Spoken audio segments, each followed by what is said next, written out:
Guys, have a seat. We'll get started.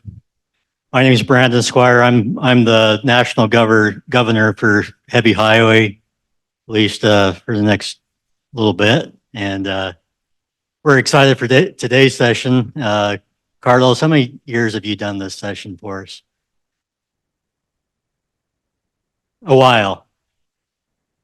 We always enjoy this session from Carlos and appreciate his time and feedback. And I don't think we need to give him any introduction unless you want me to talk about your storied career. Anyway, welcome, Carlos. Yep. Yep, sounds like it. Thanks, Brandon. Yeah, you don't want to have your history said when it's as long as mine is right now. So good morning, everybody. Thank you for being here. I think the first ground rule here is I would love to be able to respond to any questions you have.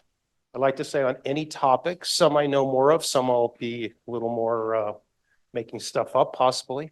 But no, seriously, on any topic, I do have some slides, kind of a summary of what we just went through in the legislative session that just finished up a couple weeks ago. But before we start, does anyone have anything pressing right now on your mind? Anything at all? You're just interested in breakfast and okay. Well, like I said, I am open for anything. We're here for you. First of all, I want to say thank you for the work you do. As turn off my sound.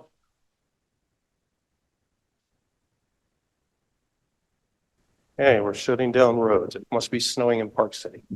But thank you for what you do. You guys are what makes Utah work from the construction side of things. We represent your work a lot of times. You probably hear us say, oh yeah, UDOT did this, UDOT did that. And it's actually you guys that are doing the work out there. And we know that, we appreciate it. And I could tell you that it's different in Utah than I think in any other state, because I believe we have a level of trust between our two, between UDOT and your industry that is not seen or demonstrated in other states. And so I hope you feel that as well. I believe trust is the most important currency that we earn every single day. And in fact, that's where I want to start here is, this is, we're very funny people. So we're Department of Transportation. Last Saturday was our 115th birthday. We had different names. We weren't always called the Utah Department of Transportation. We got that name in 1975, but in 1909, we started as the Department of Roads, then we became the Department of Engineering, then the State Road Commission, and then the Department of Transportation.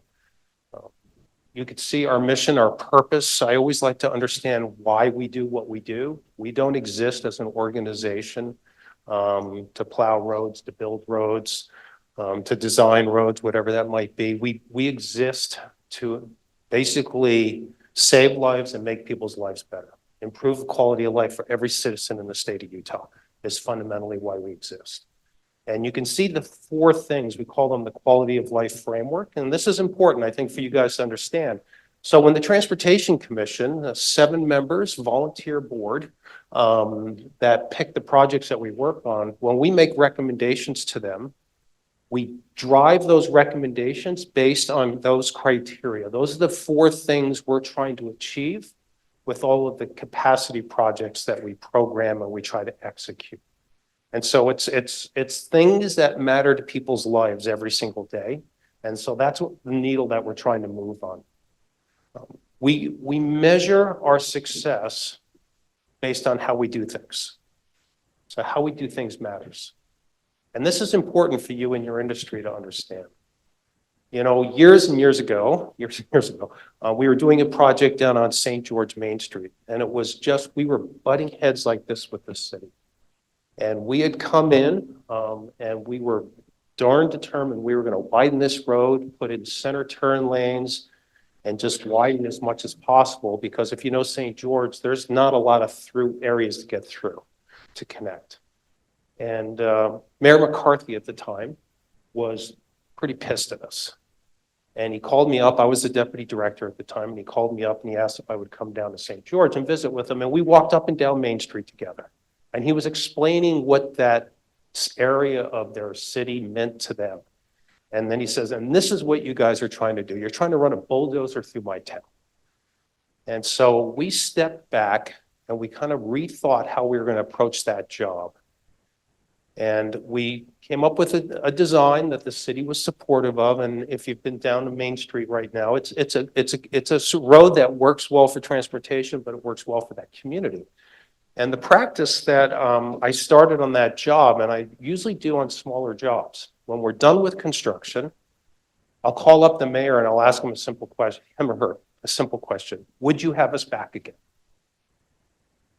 And, that can mean a couple things in a mayor's mind. It could mean, did they like the product? But usually what it means is, did we treat them well? Did we treat them with respect? And so that's the most important commodity that we try to generate on our projects. Yeah, we want a great project. We want to, scope, schedule, budget, all that great stuff, good quality. But we want to make sure that we treated people with respect, we acted with integrity, and we cared about the people we were working with.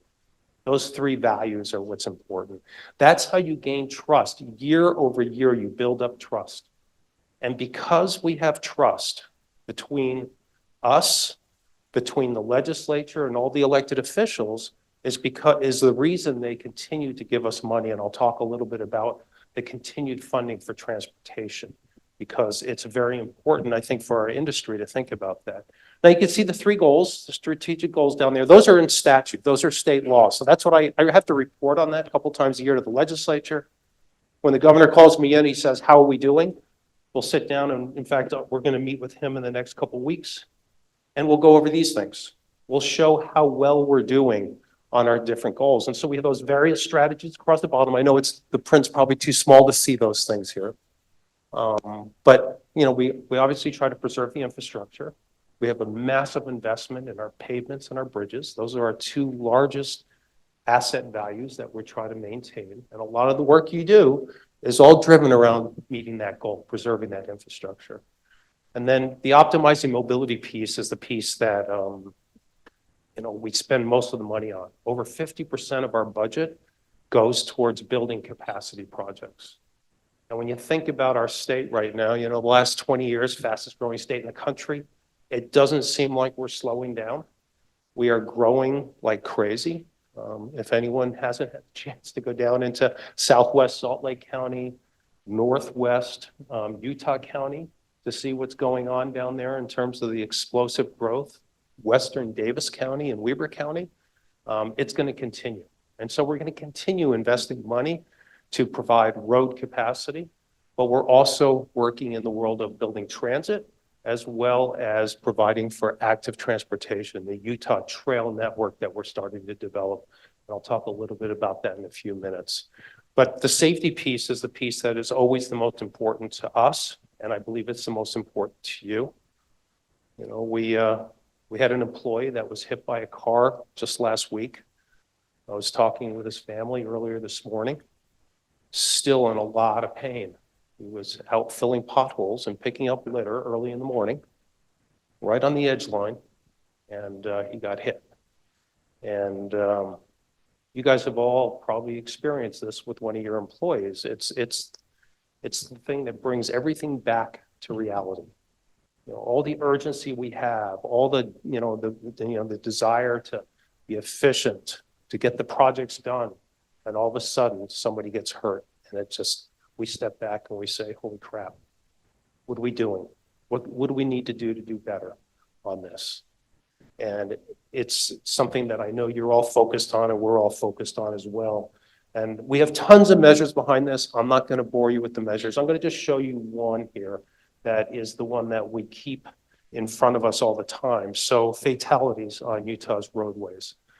So this is, everyone that dies in cars, they're on a bike, they're pedestrians, motorcyclists, and you can see the blue is the actual fatalities, and it's true across the country that when COVID hit, our fatality numbers just shot up like crazy. And everyone's trying to think about, well, why is that? There was less traffic. Well, people were driving faster. Law enforcement, if you remember that time, we had social unrest. Law enforcement was a little distracted. Plus, law enforcement was not encouraged to, they were encouraged not to have social interactions. Remember when you got close to somebody, you kind of like, it was weird, wasn't it? And so we didn't have the law enforcement efforts. I think people's risk tolerances went up because there was so much unknown in people's lives. But everywhere across the country, we saw this increase. Utah was one of the few states in the country that saw a decrease in fatalities last year. So we went down to 279 fatalities on the roadways. We continue to see, though, people driving faster than they did before the pandemic.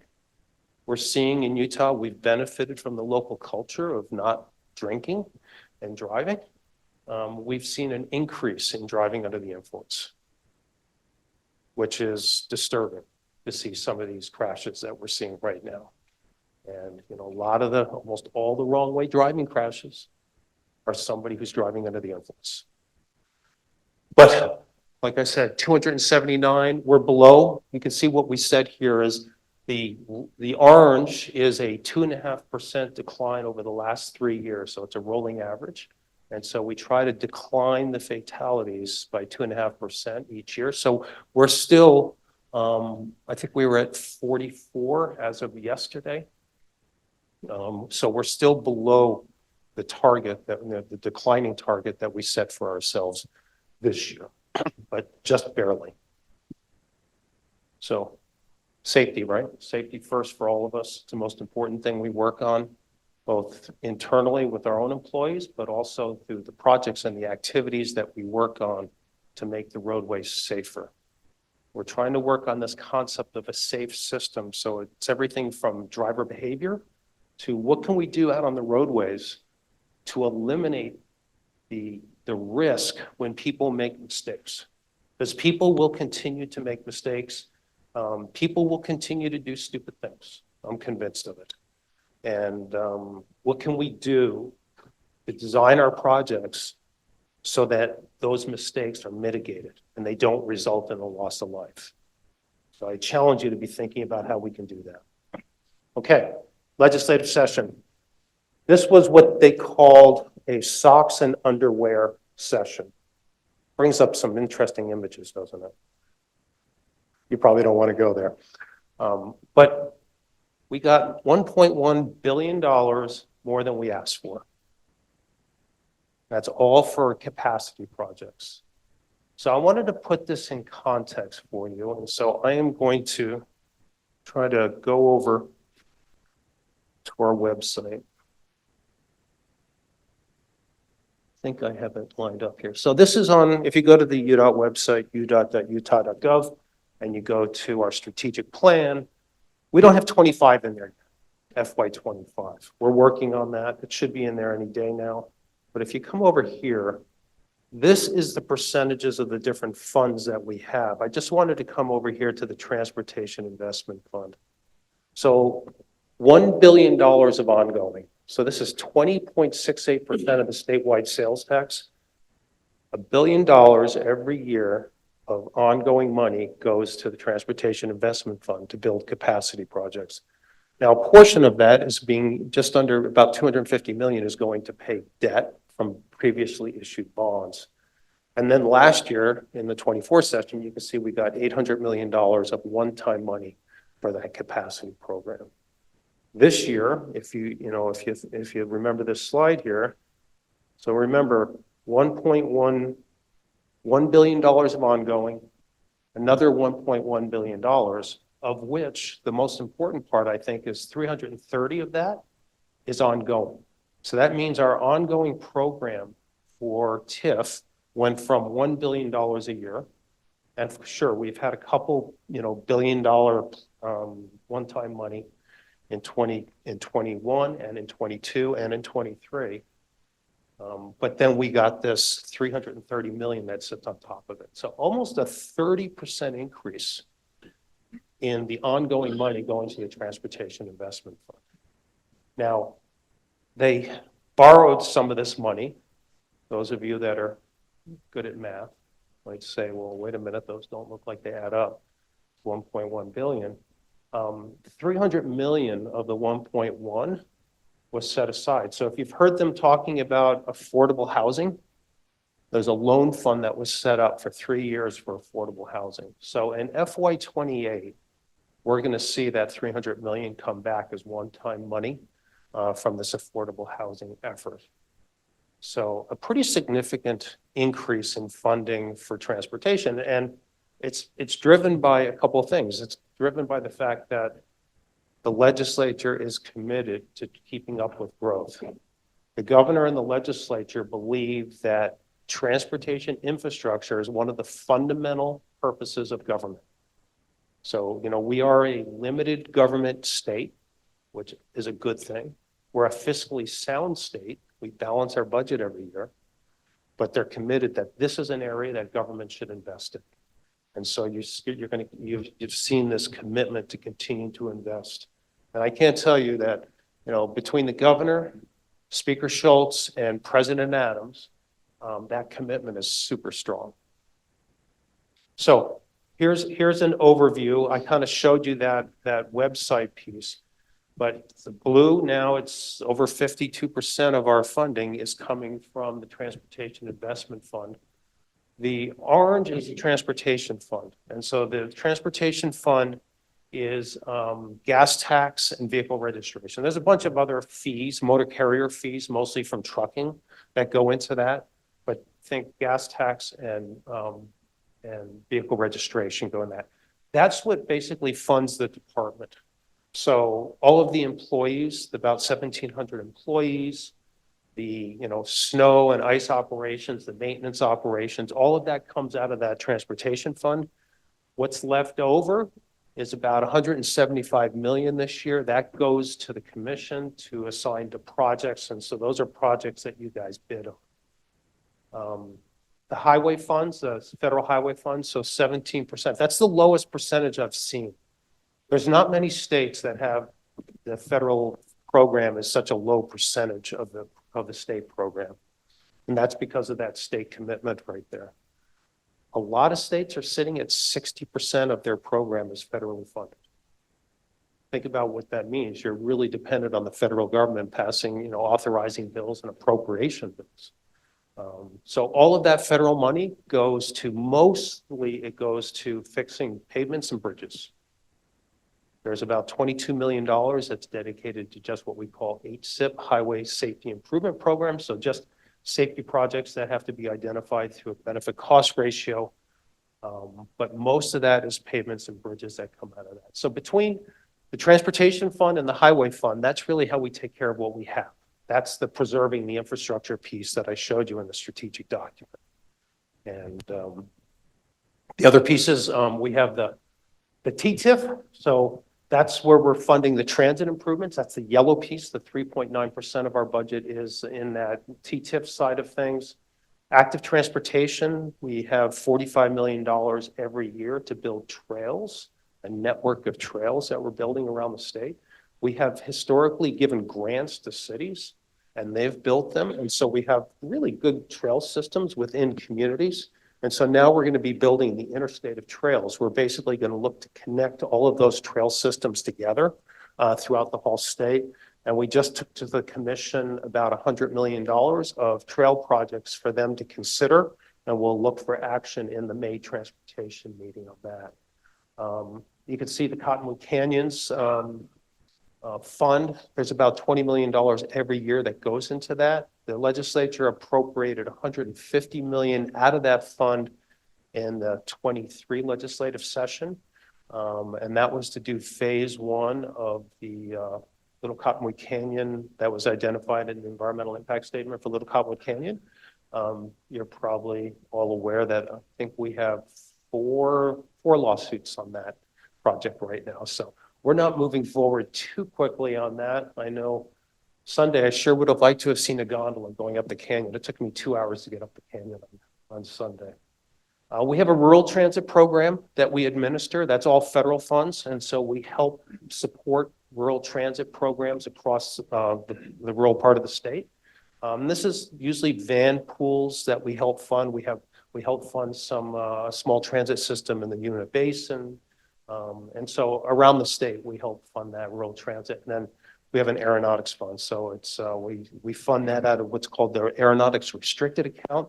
That's the aviation fuel. I think most of that comes from the the sale of aviation fuel to Delta out here. But we use that. There's 44 general aviation airports around the state that are public airports that we help do the pavement work on. We do the instrumentation for, help with whatever terminals they might have. And so, Salt Lake International it's an animal unto itself. We don't do any work there. We partner with them, but we don't do, we don't drive any of the work out there. But the other airports, our aeronautics division helps do that work for them. So that's kind of the overview of our budget. So you can see $2.4 billion. It wasn't long ago, where we were well under $1 billion for an annual budget. And so I think this is a remarkable state. It says a lot about what you guys are doing. This is some of the one-time money. Again, most of it was in TIF. There was a little bit put into the transportation fund, and I'll show you. This is a graph that should be easy to do, but it's hard to do because of the way we have our data. And so what I'm trying to show here is the size of our program and how it's growing, and that it's going to be sustained going forward. You can see we're going back to 2014, and you've got the red line is local money coming in, the blue is the federal, and the state money is in yellow, and the green is how much we're paying out through either consultants or contractors. So you see we're starting to, we've got more in the bank than we're paying out right now. We are paying off our debts, our bonds. So if you recall in the past, we'd issue a bond and then we'd have to pay it off. So the amount of money we would program would go down. And then we'd issue another bond, we'd have a sugar rush, and then we'd have to pay off those bonds that would go down. What we're seeing now is a slow, sustainable growth in our program that's not going to drop. And so I think this is a positive message for our industry. I think it's a challenge for our industry. I just off the top of my head, Lisa Wilson and myself were in my office 2 weeks ago, and we're kind of wondering how we're going to get all this work done. And we just started naming 6 projects. We have 900, Carmen, 850 projects, 850 projects that are in some phase, environmental design, construction, that have been programmed by the commission. Picked 6 projects. I was just ballparking the dollar amounts, $6 billion, all that we're going to be advertised in the next 2 years. 6 projects. Now, we're not going to be paying out $6 billion in the next 2 years. Those are projects going out through RFP. Those are all, significant projects that are probably all best value projects, not low bid projects. But so you layer that on top of the size of the program, and it's a little daunting to think internally in UDOT, where the people going to come from. We put in front of the commission last week several significant projects down in northern Utah County and throughout the state. But I didn't bring the map of this, but picture this. We have Mountain View under construction right now, connecting Salt Lake County to Utah County. We've got money programmed for 2100 North. We're proposing adding, I can't remember, $200 million to that project to the commission. Then we propose putting about $80 million on Pioneer Crossing to build reversible lanes on Pioneer Crossing. Then we put, I can't remember the numbers, but SR 73 Ranches Road, big project. Then the freeway section of Mountain View connecting the one under construction now down to SR 73. So we could have 5 to 6 extremely large projects going there in the next couple of years, just down in northern Utah County. And we're trying to think, we don't have the people to do that. Do we have the contracting capacity to do this? Do we have the consulting capacity? Right now, we are metering projects because of the small pipe we have with the consulting community on environmental expertise. Think about that. That is our critical path right now, because we can't move the projects through, complex projects through the environmental process fast enough. And so I guess we created this challenge. It's a great problem to have, but we have a lot of work coming at us, and it's not going away. I guess that's the message. And then on top of it, I get a call probably the last week of the session from the governor's chief budget officer. You know, there was a bunch of this American Rescue money that was allocated, and the legislature had assigned it to another state agency to build broadband. But there's deadlines on that money for it to go out, and they weren't going to meet the deadline. And so she called me up and she says, could you get $50 million of fiber optic work out the door? And sure.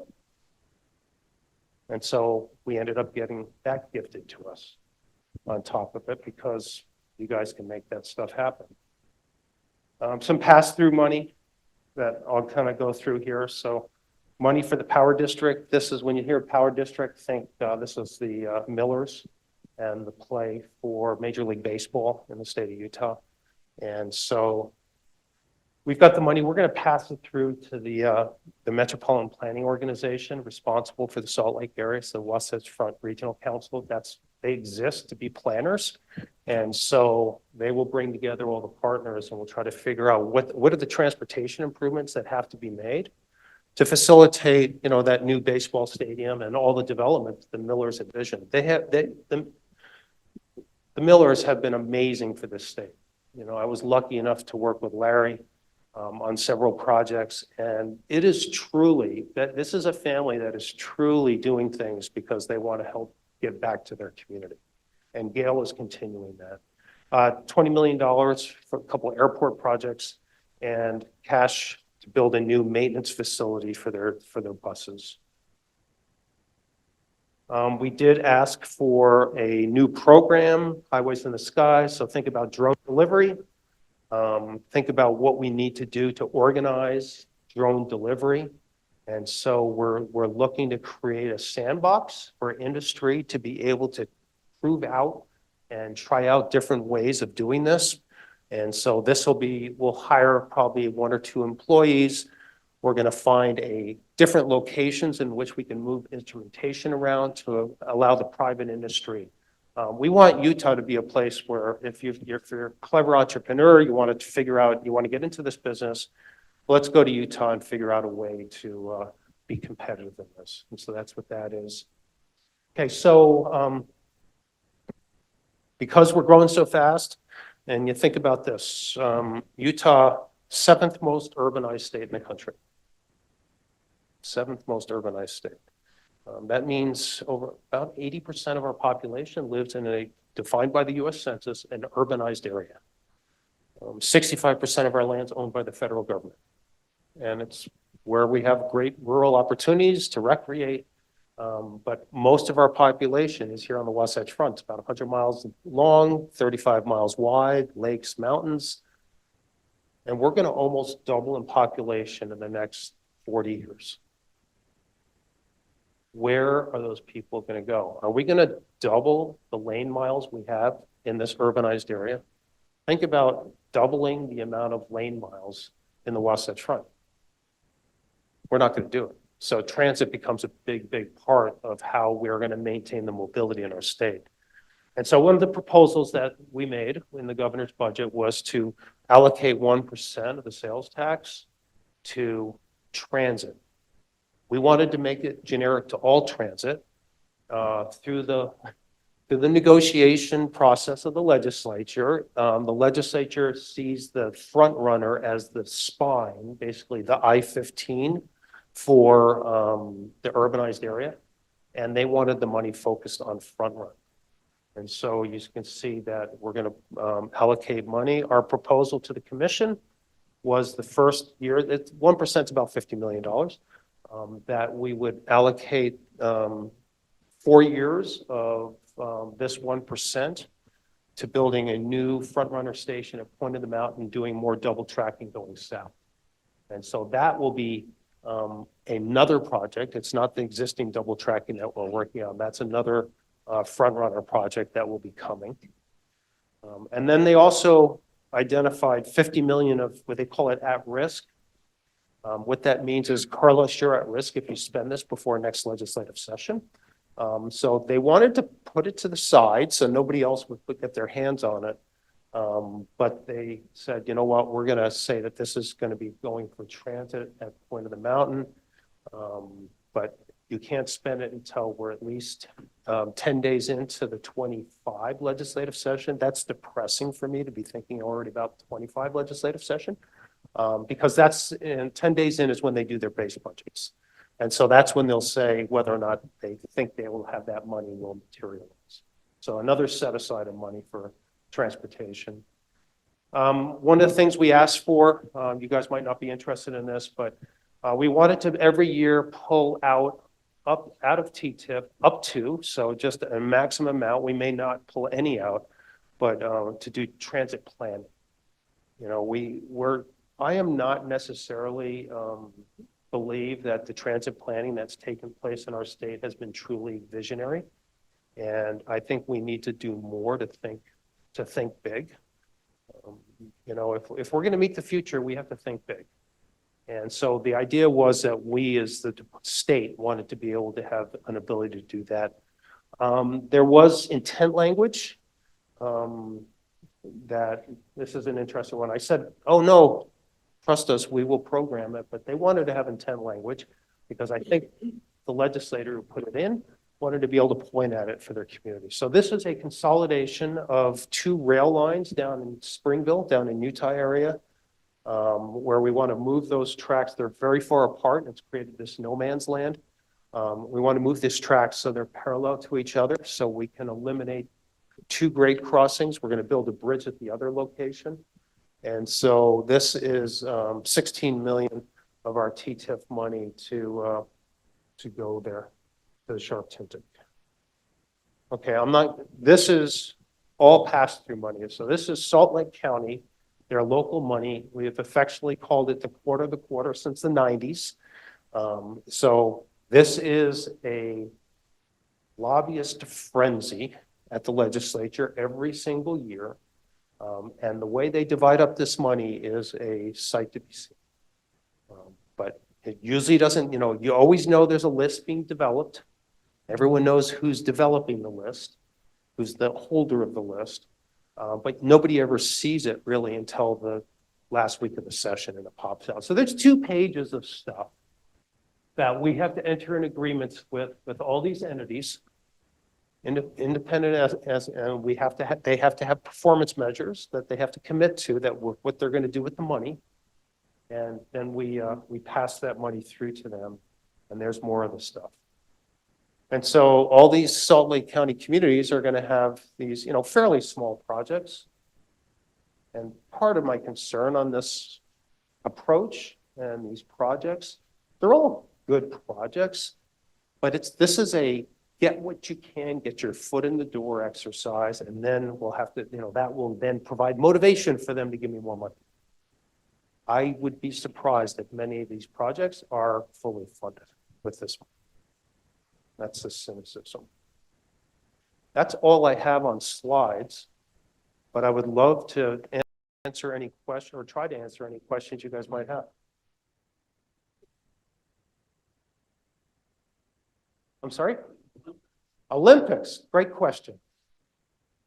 Yeah, I've had a couple meetings with, you know, we don't call they're a bid committee, and it's a bid committee of a couple volunteers, 1 paid person. It's amazing how this comes together. And one of the commitments that they made early on in this process is we're ready to go. We don't need new infrastructure. Now, that's true and not so true. The way the process will work is that we will get the games, and it'll be announced in July, right in the front end of the summer games in Paris. And so I know the mayor is going to be there. I was just with her in DC, but the mayor will be there and probably the governor will be there to sign the agreement and basically agree to host the games. And then the next step will be to stand up the organizing committee. So it'll probably be much like last time. It will be a separate entity that will be stood up. Remember, Mitt Romney had to come in and kind of help out that process. He came in on the back, really kind of on the back end after a lot of the work was done. But they'll stand up that organizing committee sometime in the fall, and you'll start to see people named to that. And these will be employees. People will get, will be paid for this. And then they will start to hire consultants to help support them. And they will put together the Olympic transportation plan. And they'll have to figure out during that plan, I was part of this when we did 2002, they'll figure out, okay, we already know where we're proposing all the venues. We have to figure out then the inloads and outloads to each venue, and then how we're going to move people in and out of there. And then based on that, they'll kind of design a transportation system around it. It's going to be, one of the goals that the International Olympic Committee has is that it's a net zero. So it's a green games. So they're going to want to see a lot of transit, a lot of use of electric vehicles, buses, cars as much as possible. And so that's all to be determined. We will, there is typically multiple transportation plans when you think about it. So in the 2000, there was one transportation plan just for athletes, a separate one for officials. This time, the team is thinking it's one for officials and athletes, one transportation plan. Then there's a separate transportation plan for the media, just for the media, because you want them to have a good experience, right? Or they're going to write bad things about you. And then there's a transportation plan for the people that are going to attend the games. And then there's a transportation plan for everyone else who's still going about your day-to-day. And so each of those plans is going to have to be stood up and figuring out what pieces need to be built for it. I could tell you that the three pieces that because they were in my office week before last, the three pieces that they think right now are going to be critical. One is front runner is going to be a big part of the games. Two is going to be whatever we're going to do at Kimball's Junction in Park City. There's going to be more events in the Kimball's area than there was before. And if you remember how we did that before, we built a large park and ride lot right there, kind of at the base of the Utah Olympic Park. And then we ran people through security and they had to walk up the Miracle Mile. Step back a little bit. You remember what happened a couple months before the Olympics last time, right? We had all the events planned, the timing of how long it took for people to get in and out, and then 9/11 happened. And everything, we had to move all the security farther away. And that changed the timing on everything. So that period between September and January getting ready for the games was a mild panic in trying to make that work, because everything got pushed back away. I had to get secret level clearance. That's not easy to do. I never had any idea. There's one above that, top secret. I wasn't top secret. But to give you an idea of how extensive this was, I guess how afraid we were as a country. My mother lives in Massachusetts. She called me up. She said, "What did you do?" I said, "What do you mean?" She goes, "The FBI is talking to the neighbors. What did you do?" They were pretty extensive. I don't know if any of you remember, we had armed FBI agents sitting behind our traffic engineers in the helicopters, because we had helicopters above every inload and outload. Brandon, were you still with us then? You hadn't left yet? Yeah, it was good times. We didn't know what the hell was going on. But so I'm gonna find a UDOT employee. This is probably news to most people, that we will assign to this committee right now and begin interfacing with them. So Kimball's Junction, Front Runner, and Heber because where we have the park and ride lot in Heber doesn't exist anymore. It's all filled with homes. And so those are the three things that they identified as a big challenge. We're also doing an environmental impact statement right now on the Morgan interchange, go up to Snow Basin. If you're familiar with that area, that's kind of a split, it's a funky interchange. And that was, yeah, so I imagine that's going to become critical to the organizing committee to have that completed. That's kind of a complicated interchange. You think about, we've got the railroad there and we've got the river right there too. So I don't know. I mean, basically, we don't know. It's going to start to kind of form, probably fall, and into the following years, you're going to see it slowly begin to ramp up. We may in the end have to redirect some money for projects that are programmed out in the 28, 29, 30 timeframe, because we're programmed almost into 2030, well, into 2030 right now. And so it will probably, we may have to redirect some of that money because we have no construction money for Kimball's right now. And we have no construction money for Heber Bypass and no construction money for Morgan Interchange. So it'll be fun. I mean, I think it was great for the state last time, and what Utah did was brilliant. I had nothing to do with it, but when we decided to go for the games and build the venues last time, the legislature and the governor said, we're going to maintain those venues. And every year they pay maintenance money and they've maintained those. Every other Olympic host has just let their stuff fall to pot. And so we're in good shape. The only thing that's sketchy right now is where we had the curling last time up in Ogden, the Ogden ice sheet. That needs an entirely new refrigeration system, and the building structure is not in good shape. So we may find a new location. Not me. The organizing committee will probably find a new location for the curling. Yeah.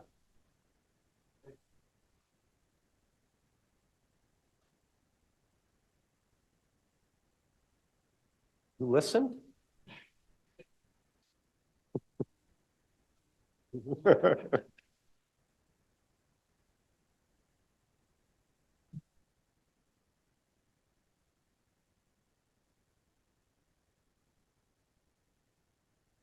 We're going to go after every bit of federal money we can. So we stood up a grant section. The grant program it's nice. It's kind of the sugar rush thing. You can't be very strategic with the grants because it's, hit or miss. Formula money that comes consistently every year allows you to program out projects to meet goals. And so I don't know, Carmen, do you have any ideas what you're going to do or apply for in that low carbon program? Here. Here.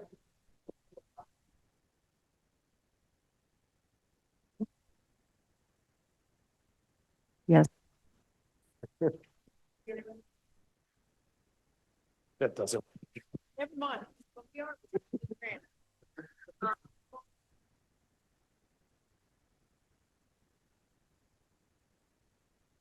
What we try to do is we have projects programmed in our long range plan, in our STIP. And what we try to do is we try to say, oh, which project might compete really well for that grant?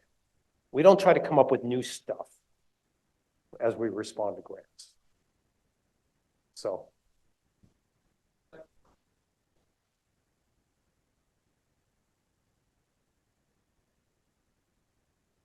Yep.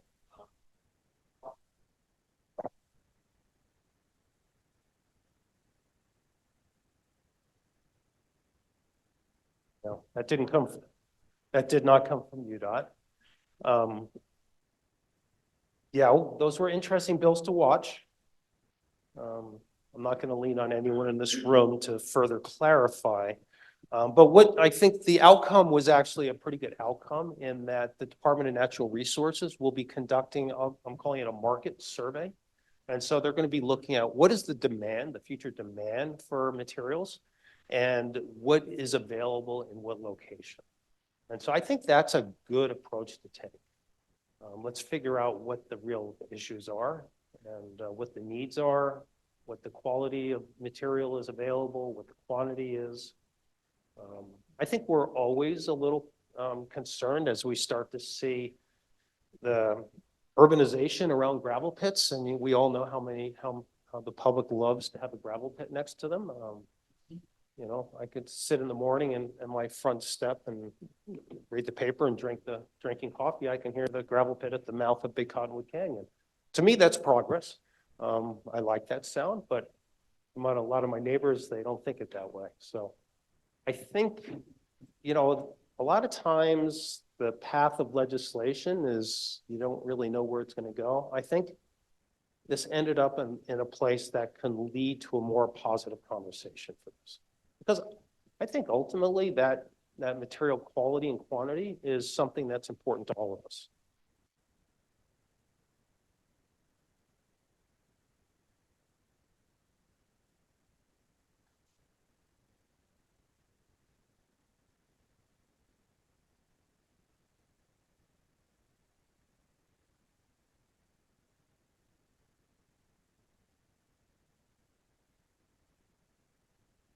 Yeah, you see, that's a great question. So that is the money coming from the infrastructure bill. So the infrastructure bill, you know, received a different identity. It's basically a reauthorization of the federal highway program. Every 5 years, the Congress has to reauthorize the federal highway program. This time they added a lot of extra money in the grant side of things. The formula program, which we have used for 50 years to basically build the interstates and maintain them now, is something that's increasing at a much smaller percentage than the cost of construction, let me tell you that. So, but that's primarily the formula money portion of the infrastructure bill. We can't show how much we're going to win in grants because it's a whack-a-mole process. It takes a lot of money and time to put together an application. It takes forever for them to actually make a decision. I mean, I remember we got a grant 3 or 4 years ago, and I couldn't even remember that we had applied for it because it was like 2 years ago that we had applied for it. And so it's really the grant program is a little unpredictable. But yes, that is the infrastructure bill, is what that is. We are very deliberate in that we put the federal money on the simplest, most boring projects. Yes. USDOT awarded $292 million for truck parking in the states. Did Utah apply for any? Yes, and that was the grant I talked about that we got that I couldn't remember. So we're expanding the truck parking on Echo going eastbound. Expanding it again? Yeah. And then close the rest area on top of Cold Summit, Dog Valley Summit, and the other one at Silverdale. They're being restored back to sagebrush. Yeah, pretty fast how fast it goes back, huh? Yeah, why are we closing it when the demand is increasing it? We have the windmill energy. They need special places to park. The public-private partnership parking not going to accommodate doubles, triples, and the oversized, over-dimensioned segment of the trucking market. We need to open those up again. Yeah, I agree with you.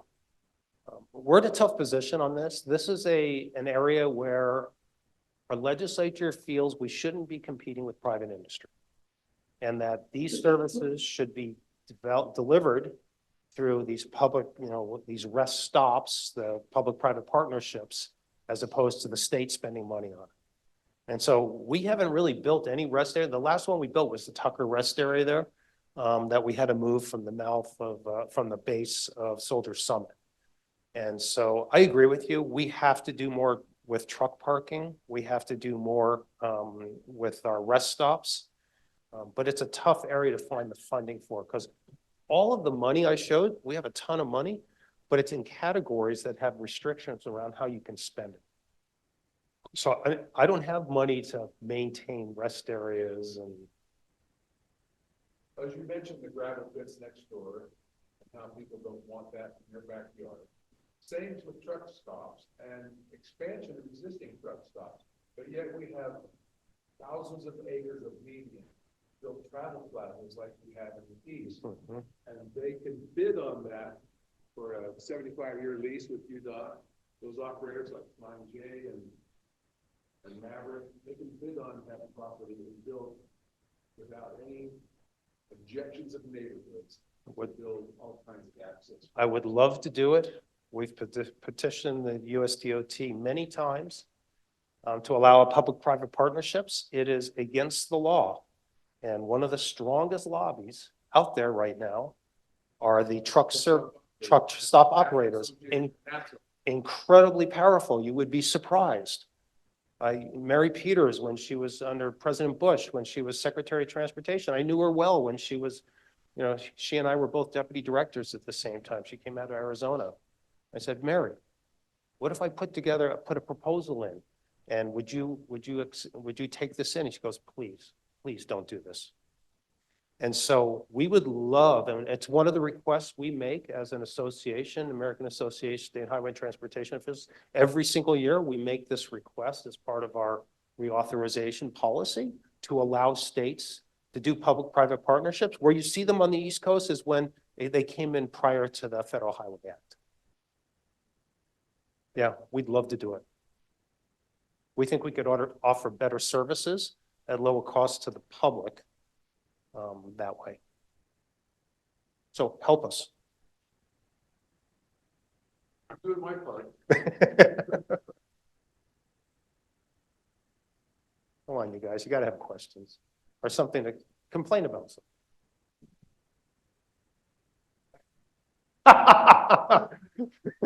Good one.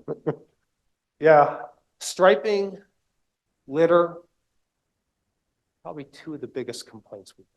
Too much salt. Salt, yeah. Yeah, it's, we're trying to do better on striping. You know, we put a lot more money to it. We'll do some projects to make it better, but it's a continuous effort. You know, people believe that when the weather's bad and it's pouring out like crazy, they should be able to drive the same speed as if it's not raining. And they should, you know, sorry. I could go on and complain about it, but yeah. So whatever you can do to help us on striping. I don't know what the answer is on litter. I was behind a pickup truck today and a bunch of their big cups were flying out the back. I don't know. People think that if they throw the garbage in the back of their pickup truck, somebody comes by and cleans out the back of their truck. Yeah. We're gonna start a little project on litter. We're gonna get some of our UDOT employees, get some of the office workers out of the office, go pick up trash, but we're gonna start to document how fast it comes back.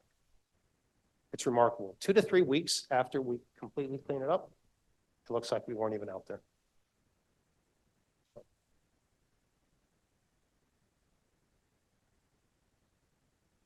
Anything? Joey?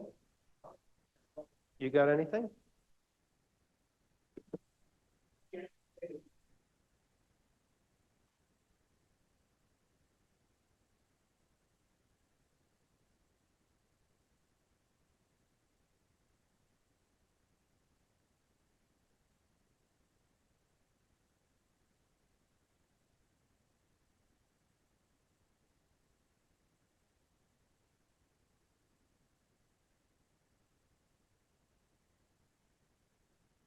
Love.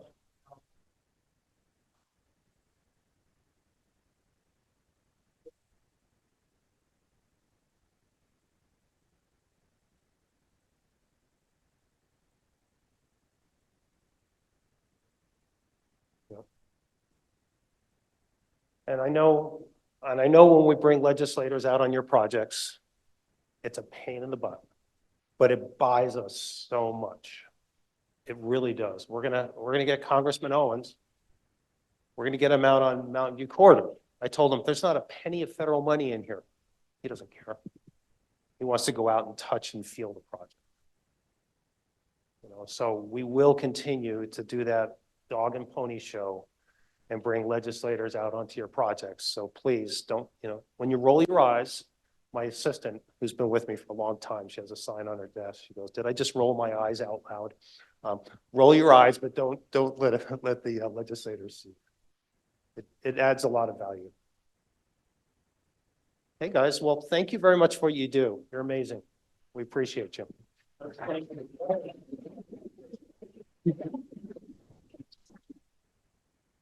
Thank you.